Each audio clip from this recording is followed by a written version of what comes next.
तो कैसे हैं आप सब। स्टार्ट करते हैं हमारी आज की क्लास, आज की वीडियो। कल की क्लास में हमने पढ़ा था यूनिट 3 का first chapter which is regeneration. कल की क्लास में रीजनरेशन का टॉपिक कंप्लीट हो गया था। आज की क्लास में हम स्टार्ट करेंगे यूनिट 3 का second chapter, next chapter which is stem cells. Stem cells Hindi में कहते हैं स्तंभ कोशिकाएं।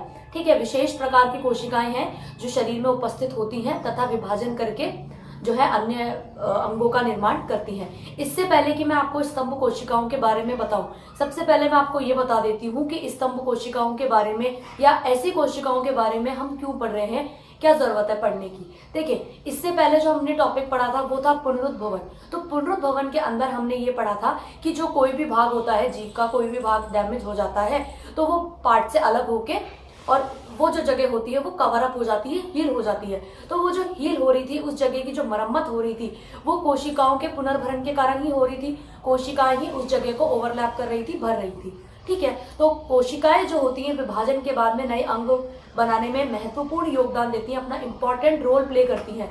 तो उन कोशिकाओं को विभाजन के आधार पर, यानी कि जो वो अलग अलग तरीके से डिवीजन कर रही है, सेल का डिवीजन कर रही है, तो विभाजन के आधार पे उनके अलग अलग प्रकार होते हैं। तो इससे पहले कि हम स्तंभ कोशिकाओं के बारे में पढ़े, पहले मैं आपको ये बताना चाहूंगी कि कोई भी जो जीव है उसके अंदर 3 तरह की बेसिक जो है कोशिकाएं पाई जाती हैं, जिन कोशिकाओं से वो आगे फर्दर डिवीजन करता है और जो भी भाग डैमेज होता है उसे बनाने की योग्यता रखता है। तो सबसे पहले जो मैं आपको बताना चाहूंगी वो ये है कि भ्रूण में वयस्क शरीर में विभाजन के आधार पर, किसके आधार पर?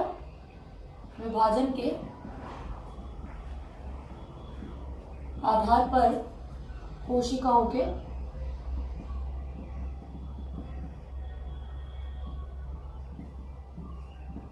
प्रकार।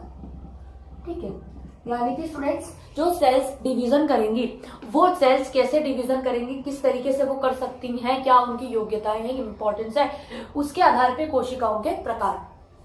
तो उसके आधार पे यदि कोशिकाओं के प्रकार देखेंगे आप तो बेसिक 3 तरह की कोशिकाएं होती हैं। पहली होती है संपूर्ण या पूर्ण शक्त कोशिकाएं, इंग्लिश में इन्हें कहते हैं टोटिपोटेंट सेल्स। ठीक है, आपको हिंदी और इंग्लिश दोनों नाम ही पता होने चाहिए। ठीक है, ऐसा नहीं है कि केवल हिंदी ही पढ़ना है। सेकंड होती है अनेकक्षम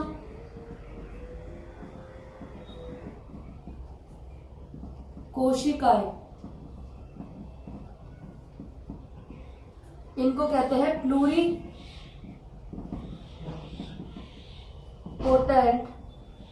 सेल्स। क्या कहते हैं? Pluripotent cells. और तीसरी होती है बहुशम या बहुशक्त कोशिकाएं, बहुशम या बहुशक्त कोशिकाएं, इन्हें कहते हैं मल्टीपोटेंट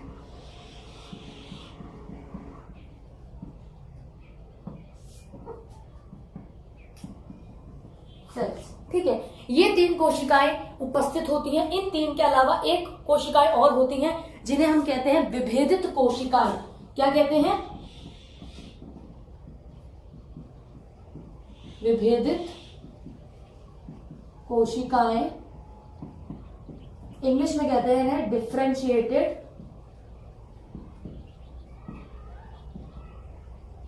सेल्स। ठीक है, यानी कि ये 4 मुख्य रूप से वे कोशिकाएं हैं जो जीवों के शरीर में उपस्थित होती हैं। पहली है संपूर्ण या पूर्ण शक्त कोशिकाएं। संपूर्ण या पूर्ण शक्त नाम से ही पता चल रहा है कि जिसमें पूरी तरह से कैपेसिटी होती है कोशिका विभाजन करने की, यानी कि वे कोशिकाएं जो संपूर्ण तरीके से पूर्ण रूप से जो है कैपेबल होती हैं। सेकंड होती है अनेकक्षम कोशिकाएं, यानी कि बहुत सारे, पूर्ण क्षम से कम योग्यता होती है इनके पास लेकिन बहुत सारे अंगों का या भागों का निर्माण ये कर सकती है। तीसरी होती है बहुशम या बहुशक्त, एक स्पेसिफिक रीजन के ही बहुत सारे एरिया को ये बना सकती हैं और ये इन दोनों से कम योग्यता रखती हैं। और फोर्थ है विभेदित कोशिकाएं, जो विभेदन करके और जो निश्चित स्थान होता है वहां तक पहुंचती है, यानी कि किसी पर्टिकुलर रीजन पे। जैसे पुनरुद्भवन में हम पढ़ रहे थे कि पुनरुद्भवन की क्रिया में जो नया भाग बनता है उसके लिए इनिशिएशन कहां से मिलता है, विभेदित कोशिकाओं से। तो वो विभेदित कोशिकाएं यही है जो पुनरुद्भवन की क्रिया को पूर्ण करती हैं। अब हम फटाफट से इस एक एक कोशिका के बारे में जो है थोड़ा थोड़ा देख लेते हैं विद एग्जाम्पल। तो पहला प्रकार जो हम देखेंगे विभाजन के आधार पर कोशिकाओं के प्रकार में, जो पहला प्रकार हम देखेंगे वो पहला प्रकार है संपूर्ण या पूर्ण शक्त कोशिकाएं। देखिए नाम से ही आपको पता चल रहा है संपूर्ण यानी कि कंप्लीट या पूर्ण शक्त। पूर्ण का मतलब कंप्लीट और शक्त का मतलब शक्तिशाली, यानी कि वो कोशिकाएं जिनके पास में वो पूरी पावर है, वो पूरी कैपेसिटी है कि वो शरीर के किसी भी भाग की कोशिकाओं का निर्माण कर सकती हैं। तो इस प्रकार की कोशिकाओं को हम कहते हैं पूर्ण शक्त कोशिकाएं। इंग्लिश में कहते हैं उन्हें टोटी पोटेंट। टोटी का मतलब होगा टोटल और पोटेंट का मतलब पोटेंशियल, कि उनके अंदर कितना पोटेंशियल है, उनके अंदर कंप्लीट पोटेंशियल है, टोटल पोटेंशियल है कि वो शरीर की किसी भी कोशिकाओं का निर्माण कर सकती हैं। बात करें यदि हम इसके एग्जाम्पल की, तो एग्जाम्पल है जाइगोट। जैसा कि आपको पता है कि जो जाइगोट है, द्विगुणित जो रचना होती है जाइगोट, आपको पता है कि वो जाइगोट आगे फर्दर डिवीजन करता है और डिवीजन करके वो शरीर के सभी अंगों का निर्माण सुचारू रूप से कंप्लीटली करता है। जो नया बनने वाला इंडिविजुअल होता है उसके पास में शरीर के सभी अंग जो होते हैं वो उपस्थित होते हैं। ऐसा क्यों होता है? क्योंकि जो जाइगोट है वो एक प्रकार की पूर्ण शक्त कोशिका है जो शरीर के सभी भागों का, सभी कोशिकाओं का, सभी ऊतकों को, कोशिकाएं तो मिलकर ऊतक बनाएंगे और ऊतक ही मिलकर अंग बनाएंगे। तो कहने का मतलब यह है कि जाइगोट वो कोशिका है, एक प्रकार की पूर्ण शक्त कोशिका है जो शरीर के सभी कोशिकाओं का, अंगों का निर्माण कर सकती है। इसलिए जाइगोट इसका वेल नोन और बेस्ट एग्जाम्पल है। सेकंड, अनेक क्षम कोशिकाएं। देखिए अनेक क्षम जो है वो संपूर्ण या पूर्ण शक्त वाले से कुछ कम उसकी जो होती है कैपेसिटी होती है, लेकिन अनेक क्षम यानी कि अनेक क्षमता है, बहुत ज्यादा क्षमता है इसके पास में। हम बोलते हैं ना कि ये जो कोई भी जो स्टूडेंट होता है या जो कोई भी आप अपने आसपास चाइल्ड देखते हैं कि ये तो मल्टीटास्कर है, बहुत सारे काम ये कर सकता है, लेकिन सारे नहीं कर सकता। बहुत सारे में और सारे में अंतर होता है। यदि सारे करेगा तो हम उसे कह देंगे पूर्ण शक्ति या टोटीपोटेंट, और यदि बहुत सारे कर सकता है, प्लूरी का मतलब होता है प्लूरल, बहुत सारे, ठीक है।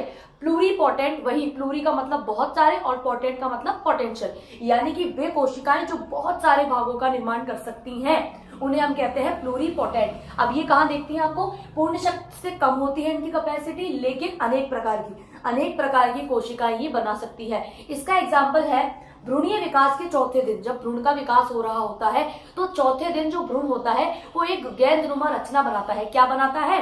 एक गेंदनुमा रचना। देखिए मान लीजिए ये एक गेंदनुमा रचना है, तो इस गेंदनुमा रचना की जो बाहर वाली जो लेयर होती है ये तो बनाती है प्लेसेंटा। क्या बनाती है? ये बनाती है प्लेसेंटा। आपको पता है प्लेसेंटा क्या है, अच्छे से हम पढ़ चुके हैं, जो भ्रूण को सुरक्षा प्रदान करती है। और इसके अंदर जो होती है, इसके अंदर इस प्रकार से जो कोशिकाएं होती है उनका एक पिंड बन जाता है। क्या बन जाता है? कोशिकाओं का एक समूह बन जाता है, पिंड बन जाता है। उस समूह को क्या नाम दिया है हमने? ICM, ठीक है, इंटरनल सेल्यूलर मास, यानी कि अंदर की तरफ उपस्थित कोशिकाओं का समूह। लिख दिया है मैंने यहाँ पे कि जो चौथे दिन की जो रचना होती है उसकी जो बाहरी परत होती है वो तो बनाती है प्लेसेंटा, और जो आंतरिक उसका भाग होता है वो कहलाता है ICM, आंतरिक कोशिका पिंड, इंटरनल सेल्यूलर मास या इंटरनल सेल मास। यानी कि ये जो आंतरिक कोशिका पिंड है, ये आंतरिक कोशिका पिंड अनेक क्षम कोशिका है, लेकिन ये पूर्ण शक्त नहीं है। क्यों पूर्ण शक्त नहीं है? क्योंकि ये जो इसके जो बाहरी जो परत है वो तो प्लेसेंटा बना रही है, वो तो सारे भाग नहीं बना रही है, लेकिन जो अंदर कोशिकाओं का समूह है, जो पिंड है कोशिकाओं का, वो सभी भागों का निर्माण या अनेक प्रकार के भागों का निर्माण कर सकता है। तो इसीलिए ये जो ICM वाला रीजन है, आंतरिक कोशिका जो पिंड है, इसे हम कह सकते हैं अनेक क्षम कोशिका की तरह ये कार्य करता है। ठीक है, तो ये तो हो गया संपूर्ण व पूर्ण शक्त। नेक्स्ट आ जाते हैं बहुक्षम। देखिए स्टूडेंट, सबसे पहले तो मैं आपको ये बता दूं कि जब भी हम इस तरीके से पढ़ते हैं कंपैरेटिवली, तो उसमें जो सबसे पहला पार्ट जो हम पढ़ते हैं वो सबसे जरूरी, ठीक है, और सबसे बेसिक। तो बेसिक में आपने सबसे पहले देख लिया कि जो सारा सब कुछ बना सकती है, सब भागों का निर्माण कर सकती है, वो पूर्ण क्षम है। ठीक है। जो अनेकक्षम है वो इससे कम योग्यता रखती है और जो बहुक्षम है वो इससे भी कम योग्यता, इससे किससे, अनेकक्षम से भी कम योग्यता रखती है। लेकिन नाम क्या है इसका, बहुक्षम, यानी कि ये किसी स्पेसिफिक रीजन की बहुत सारी कोशिकाओं का निर्माण कर सकती है, लेकिन शर्त ये है, कंडीशन ये है कि वो केवल एक कोई ना कोई स्पेसिफिक रीजन होना चाहिए। तो एक ही प्रकार की कोशिकाएं बनाने की योग्यता रखते हैं और इसका एग्जाम्पल है ब्लड सेल।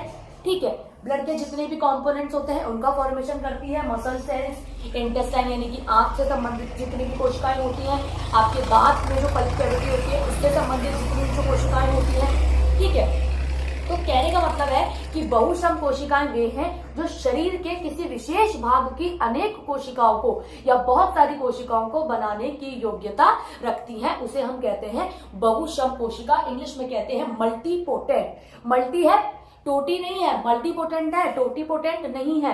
टोटीपोटेंट क्या है, जो किसी भी कोई सा भी भाग बना सकती है, जो कि है जाइगोट।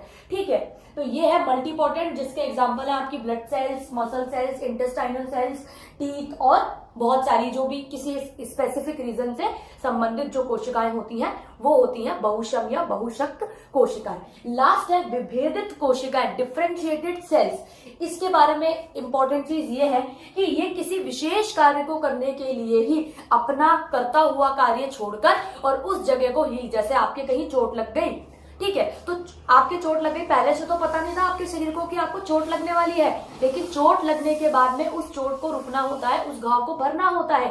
तो ये वो कोशिकाएं होती हैं जो किसी विशेष कार्य को करने के लिए विभेदित होना शुरू हो जाती है। अब वो विशेष कार्य क्या है कि दुर्घटना हो गई आपके साथ में, कोई आपको चोट लग गई, तो अब चोट वो भरेगी। तो चोट को भरना क्या है, विशिष्ट कार्य। ठीक है, शरीर में जो यदि चोट लग गई तो चोट को भरना, उस चोट का कवर अप होना, हील होना क्या है, विशिष्ट कार्य। अब उस विशिष्ट कार्य को करने के लिए विशिष्ट कोशिकाएं होती हैं, उन्हें ही हम कह देते हैं विभेदित कोशिकाएं। शरीर में उपस्थित तो होती हैं पहले से, लेकिन ये कार्यरत कब होती हैं, जब आपके शरीर में कुछ इस प्रकार की मिसहैपनिंग हो जाती है कि उस जगह को हील करना पड़ता है, तो उस समय ये अपना जो कार्य कर रही होती है उसे छोड़ के और विभेदन करना शुरू कर देती है। तो ये तो हो गए विभाजन के आधार पर कोशिकाओं के प्रकार। फटाफट से मैं आपको इसको एक डायग्राम के थ्रू और बता देती हूँ, उससे ये आपको और ज्यादा बेटरली क्लियर हो जाएगा। तो विभाजन के आधार पर जो कोशिकाओं के प्रकार होते हैं उनको डायग्राम के थ्रू दिखा देती हूँ मैं आपको। ठीक है, ये डायग्राम देख रहे हैं आप फटाफट से। तो देखिए, सबसे पहली जो हमने कोशिका पढ़ी थी, सबसे पहली जो मैंने आपको प्रकार बताया था वो था संपूर्ण या पूर्णशक्त कोशिकाएं। तो मान लीजिए ये सबसे ऊपर जो है, सबसे पहला जो पार्ट है वो है संपूर्ण या पूर्णशक्त कोशिकाएं, जिनको हमने इंग्लिश में बोल दिया टोटीपोटेंट सेल। ठीक है, अब यहाँ पे मैंने लिखा है रिन्यूअल। रिन्यूअल का मतलब होता है कि इससे मिली ये, इससे मिली है। रिन्यूअल का मतलब होता है कि कुछ नई चीज जुड़ना, या जो है वेरिएशन, जो आप अलग अलग चीजें देखते हैं, कंपैरेटिव जो देखते हैं। तो ये टोटीपोटेंट सेल थी, इनसे बनी आपकी ये प्लूरीपोटेंट सेल, अनेकक्षम कोशिकाएं, कि टोटीपोटेंट से कम इनमें योग्यता थी, लेस कैपेसिटी थी, लेकिन फिर भी ये अनेक भागों का निर्माण कर रही थी, जिसका मैंने एग्जांपल दिया था आपको आईसीएम की सेल्स, आंतरिक कोशिका पिंड की कोशिकाएं, जो बहुत सारी जो भाग थे उनका निर्माण कर रही थी, लेकिन संपूर्ण का नहीं कर रही थी, क्योंकि उसकी जो बाहरी परत थी वो प्लेसेंटा का निर्माण कर रही थी। जो थर्ड है आपका पार्ट वो है प्लूरीपोटेंट से भी कम, जिसका नाम दिया हमने मल्टीपोटेंट सेल, यानी कि बहुशक्त कोशिकाएं। तो बहुशक्त कोशिकाएं क्या होती हैं कि किसी एक भाग के अनेक भागों का, जैसे मान लीजिए हमने एग्जांपल लिया ब्लड सेल का, वहां पे मैंने आपको एग्जांपल दिया था ब्लड सेल का। तो ब्लड सेल के अंदर देखिए आप, आरबीसी मिलती है, प्लेटलेट्स मिलती है, डब्ल्यूबीसी मिलती है। तो ब्लड सेल क्या है, एक तरीके की मल्टीपोटेंट सेल है, यानी कि बहुशक्त कोशिका है, जो रक्त कोशिका में या रक्त में उपस्थित ये जो ब्लड के जो एलिमेंट्स होते हैं उन सब का फॉर्मेशन कर सकती है या करने की योग्यता रखती है। तो इसको हमने कह दिया मल्टीपोटेंट सेल। अब यदि हम बात करें जो लास्ट हमने पढ़ी थी डिफरेंशिएटेड कोशिकाएं या विभेदित कोशिकाएं, तो विभेदित कोशिकाएं क्या थी, जो स्पेसिफिकली आरबीसी, प्लेटलेट्स या डब्ल्यूबीसी, ठीक है ध्यान दीजिएगा, आरबीसी, प्लेटलेट्स या डब्ल्यूबीसी में यदि कोई मिसहैपनिंग हो जाती है, दुर्घटना हो जाती है, तो इसे कवर अप करने का या हील करने का कार्य करती है, उसे कहते हैं हम स्पेशलाइज्ड सेल या फिर विभेदित कोशिकाएं। क्या कहते हैं, स्पेशलाइज्ड सेल या विभेदित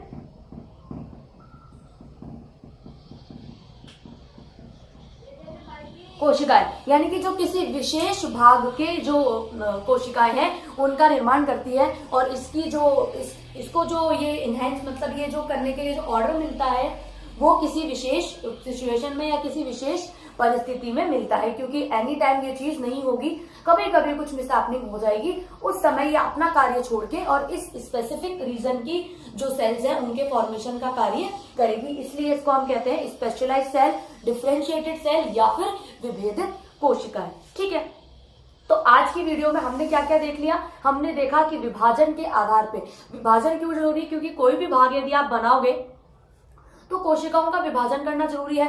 तो विभाजन के आधार पे कोशिकाओं के प्रकार हमने देख लिए। 4 प्रकार की कोशिकाएं मैंने आज की वीडियो में आपको बता दी। कल की क्लास में हम डिस्कस करेंगे कि स्तंभ कोशिकाएं क्या होती है। ये सभी स्तंभ कोशिकाएं ही हैं एक तरीके से, ठीक है, लेकिन स्तंभ कोशिकाओं की अपनी कुछ स्पेसिफिसिटी होती है, अपनी कुछ उनकी स्पेशल फीचर्स होते हैं। वो क्या होते हैं, उनके प्रकार क्या होते हैं, ये हम कल की क्लास में डिस्कस कर लेंगे। ठीक है,